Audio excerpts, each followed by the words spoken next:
ላንተ ያለውን እንጀራ ሰው ቤት በእንግድነት ቢሆንም ሄደህ ትበላዋለህ እንጂ አይሻግትም። ወፊ ሰማኢ ሪዝቁኩም ይላል አላህ። የእናንተ ሪዝቃችሁ ከሰማይ ሰማያት በላይ አላህ ዘንድ ነው ያለው። ወማ ቱዓዱን የምታገኙት የምትረዘቁት ደግሞ የተጻፈላችሁና ቃል የተገባላችሁ ነገር ነው ይላል አላህ ሱብሓነሁ ወተዓላ። በሪዝቅ ጉዳይ ላይ ማንም እናንተን አይቀድምም፣ እናንተም ማንንም አትቀድሙ።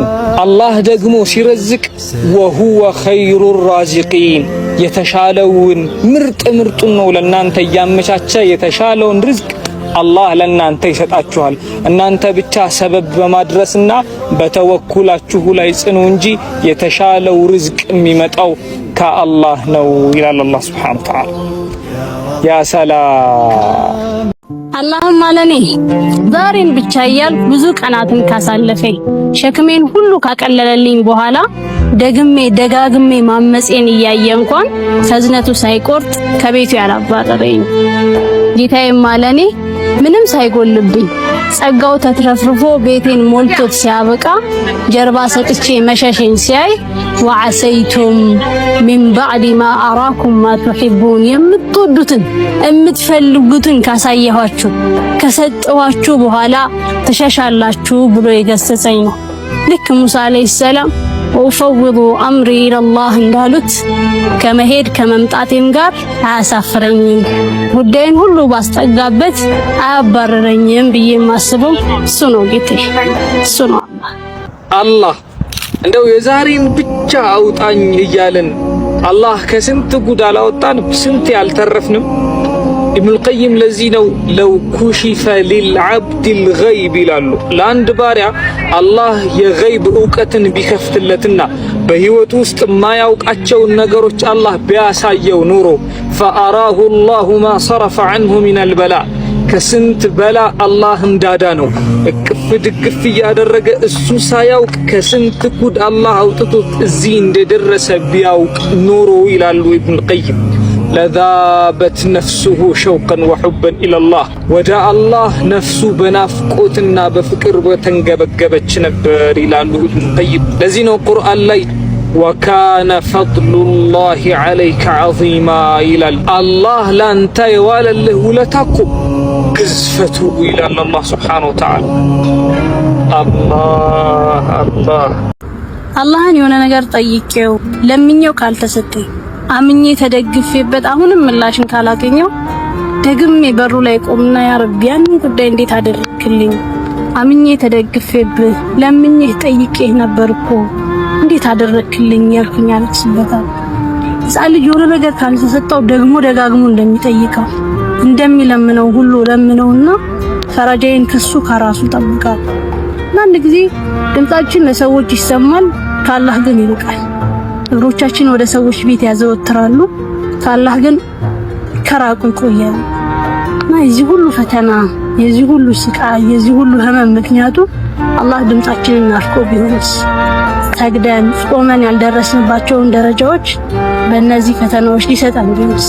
ምን ይታወቃል? አላህ ሱብሓነሁ ወተዓላ ቁርአን ላይ ከተናገራቸው በጣም ደስ ከሚሉኝ አያቶች መካከል አንዱ ይሄ ነው። ወላ ተንሰውል ፈድለ በይነኩም ይላል አላህ ሱብሓነሁ ወተዓላ። በጓደኝነት ዓለም ሊሆን ይችላል፣ በትዳር ህይወት ሊሆን ይችላል። ከሰው ጋር ባላችሁ ግንኙነት አሪፍ መታችሁ እዚህ ከደረሳችሁ በኋላ መሃል ላይ አለመግባባቶች ሲፈጠሩ ወላ ተንሰውል ፈድለ በይነኩም በመካከላችሁ ያሳለፋችሁትን አሪፍ ጊዜያትማ አትርሱ እንጂ ይላል አላህ። ያሳለፋችሁትን ጣፋጭ የፍቅር ጊዜ የከፈላችሁትን የመስዋዕትነት ጊዜማ አትዘንጉት እንጂ ይላል አላህ ሱብሓነሁ ወተዓላ። ትላንት የነበራችሁን መልካም ጊዜ እያስታወሳችሁ ዛሬ ላይ የተፈጠረውን አለመግባባት ለመፍታት እየሞከራችሁ ነገ የምትደርሱበትን አሪፍ ደረጃ ተስፋ እያደረጋችሁ ጓደኝነታችሁን የትዳር ህይወታችሁን ጠገን እያደረጋችሁ ቀጥሉ። ወላ ተንሰውል ፈድለ በይነኩም ይላል አላህ ሱብሓነሁ ወተዓላ። አላህ በዚህ ምንም ባልተስተካከለ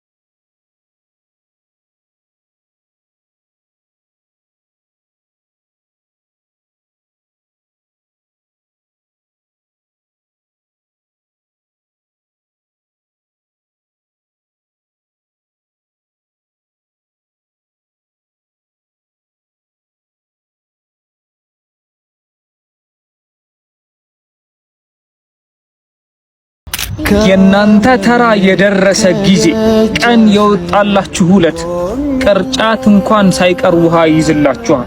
ብትናገሩ ያምርባችኋል፣ ብትለብሱ ከናንተ ጋር ይሄዳል። አስተያየት እንኳን ብትሰጡ አስተያየታችሁን የማይቀበል ሰው የለም።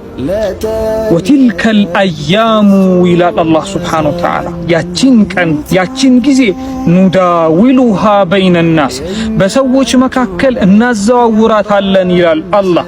ተዘዋውራ እጃችሁ የገባ ጊዜና የናንተ ተራ ሲመጣ እናንተ ተስፋ ያልቆረጣችሁና ተወኩላችሁ ላይ የጸናችሁ ሰዎች እስከሆናችሁ ድረስ ያልፍላችኋል፣ ቀን ይወጣላችኋል፣ ባለ ጊዜ ትሆናላችሁ ማለት ነው። የጠየቃችሁት በሙሉ ቶሎ ምላሽ ሲያገኝ፣ የጠራችሁት በሙሉ አቤት ሲላችሁ፣ ችግሮቻችሁ አይናችሁ እያየ ሲወገድላችሁ ታያላችሁ ይላል አላህ። እስከዛ ግን ሰብር፣ ተወኩል፣ ትዕግስት ይፈልጋል። እስቢር ወማ ሰብሩከ ኢላ ቢላህ። ያ ሰላም። አላህ በወደደውና በፈቀደው ትዳር ውስጥ ስረን ነገ የተሻለ ትውልድን መፍጠር በምችልበት እናትነት ውስጥ ደግሞ ሽንፈትን ብቻ እንዳያደረጉና ቤቴን ትዳሬን ከሁሉም በላይ ደግሞ አላህ የሰጠኝን ደረጃና ቦታ ስተው ኢንዲፔንደንት ውመን ራሷን የቻለች ነፃ ሴት እኮ ናት ብለው ሰየሙኝ ትላለች። ራሷን ለመቻል ለመለወጥ፣ ለመስራት፣ ለመማር መሞከሯ ጥሩ ነበር፣ እንደውም የሚደገፍ ነገርም ነበር። ግን ደግሞ ነፃነትና ልቅነት፣ ኮንፊደንስና የለውጣነት ተምታቱባትና ሴትነቷን ትታ ወንድን ለመምሰልና ለመገዳደር ስትሞክር ነገሮች መበላሸት ጀመሩ። ሁሉ ነገር ካበቃ በኋላ አሁን እንዴት ነሽ፣ ኑሮ እንዴት እያደረገሽ ነው ተብላ ስትጠየቅ እየኖርኩኝ እየሞቱ ራሴን እያዳንኩ ነው እየገደልኩ አላውቅም ስትል መለሰች። አላህ ምናልባት አላህ እኛን እያኖረን ያለው ህይወት እኛ ያልወደድነውን ሊሆን ይችላል። ግን አላህ እኛ ምንም አንውደደው እንጂ በእርግጠኝነት የሚያኖረን ህይወት ለኛ ኸይር ያለውና የተሻለውን ህይወት ነው። ለዚህ ነው ቁርአን ላይ ወዓሳ አን ተክረሁ ሸይአን ወሁወ ኸይሩን ለኩም፣ እናንተ የጠላችሁትና ያልተመቻችሁ ነገር ለእናንተ ኸይር ያለው ነገር ይሆናል። ወዓሳ አን ቱሒቡ ሸይአን ወሁወ ሸሩን ለኩም፣ እናንተ የወደዳችሁለትና የተንገበገባችሁለት ህይወት ደግሞ ለእናንተ ሸር ያለው ይሆናል ይላል አላህ ሱብሓነሁ ወተዓላ። ወላሁ ያዕለሙ ወአንቱም ላ ተዕለሙን። ታዲያ አላህ ነው የሚያውቀው፣ እናንተ ግን ለራሳችሁ እንኳን የማታውቁ ሰዎች ናቸው ይላል አላህ ሱብሓነሁ ወተዓላ።